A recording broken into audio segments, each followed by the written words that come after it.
அது அடுத்தது தங்க நகைகளை ஜப்தி பண்ணுற மசோதா, முழுசாக நம்மளை அடிமையாகக்கூடிய அந்த வேலைகள் வந்து பண்ணிட்டு இருக்காங்க. அப்போ இது மாதிரிலாம் நடந்து இது ஒரு காலகட்டமாக போச்சு. அப்போ அமெரிக்கா முழு அடிமையாக மாறினதுக்கு அப்புறம் இது உலக போர்லாம் நடந்தது இல்லையா, அப்போ மொத்த உலகத்தையுமே ஒரு அச்சுறுத்தலுக்குள்ளே இவங்க கொண்டு வராங்க. யாருமே சேஃப் கிடையாது. ஏன்னா ஆளாளுக்கு அந்த நாடு பிடிக்கிற ஆசை வந்து வந்துருச்சு. இல்லை, வெள்ளைக்காரன் வரான், அவன் பாட்டுக்கு இந்தியாவை பிடிக்கிறான், இதை பிடிக்கிறான், ஒவ்வொருத்த நாட்டையும் பிடிக்கிறான். அப்போ ஹிட்லர் ஆரம்பித்தான், நானும் பிடிக்க போகிறேன்னு சொல்லிட்டு அவன் போய் ஒவ்வொருத்தரும் அவன் போய் பிடிக்க ஆரம்பித்தான். இதனால் ரத்தாறு ஓடிச்சு, கிட்டத்தட்ட 4-5 கோடி மக்கள் செத்ததா சொல்கிறாங்க.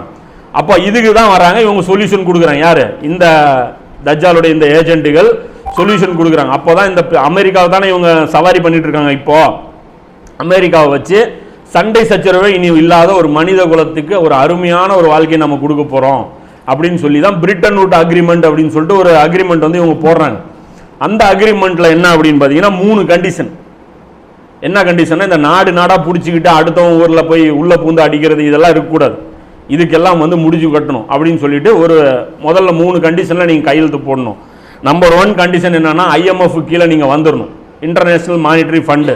உங்களுடைய பொருளாதாரத்தை எல்லாமே நாங்கள் தான் மெயின்டைன் பண்ணுவோம், நாங்கள் பொதுவான ஆளுங்கப்பா, நாங்கள் ரொம்ப நல்ல ஆளுங்க, எங்கள்கிட்ட நீங்கள் நம்பி உங்கள் பொருளாதாரத்தை கொடுங்க, நாங்கள் வேணுங்க போது உங்களுக்கு திருப்பி கொடுப்போம் அப்படின்னு சொல்லி ஒரு அக்ரிமெண்ட்டு இது போட்டாங்க. 2வது என்ன போட்டாங்க அப்படின்னா, ஒவ்வொரு நாடுமே ஐநாவுடைய பாதுகாப்பு கவுன்சில் இருக்குல்ல, ஐநா சபையுடைய பாதுகாப்பு கவுன்சில்னு இருக்கு, அந்த பாதுகாப்பு கவுன்சிலுக்கு நீங்கள் கையெழுத்து போடணும். அந்த பாதுகாப்பு கவுன்சில் ஒரு முடிவு எடுத்தால் அதற்கு நீங்கள் மாற்றம் செய்யக்கூடாது. அல்லாஹ்வும் அல்லாஹ்வுடைய தூதரும் ஒரு காரியத்தை உங்களுக்கு முடிவு செய்தால் மூமினான ஆணுக்கும் பெண்ணுக்கும் சுய விருப்பம் கொள்ளுதல் இல்லை. ஐநாவும் ஐநா சபையோட கவுன்சிலும் ஒரு காரியத்தை முடிவு செய்தால் இஸ்லாமிய நாடுகளுக்கு சுய விருப்பம் கொள்ளுதல் இல்லை.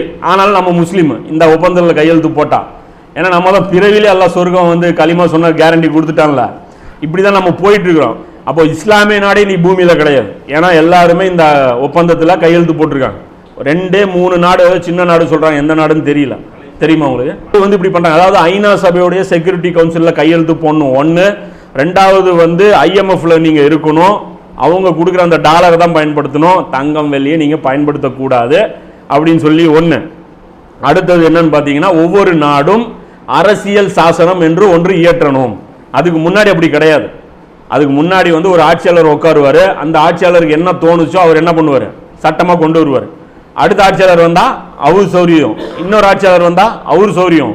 இப்படியெல்லாம் ஆளாளுக்கு சட்டம்லாம் போடக்கூடாது. ஒரு நாட்டுக்குன்னு ஒரு புக்கு கொண்டு வரணும்.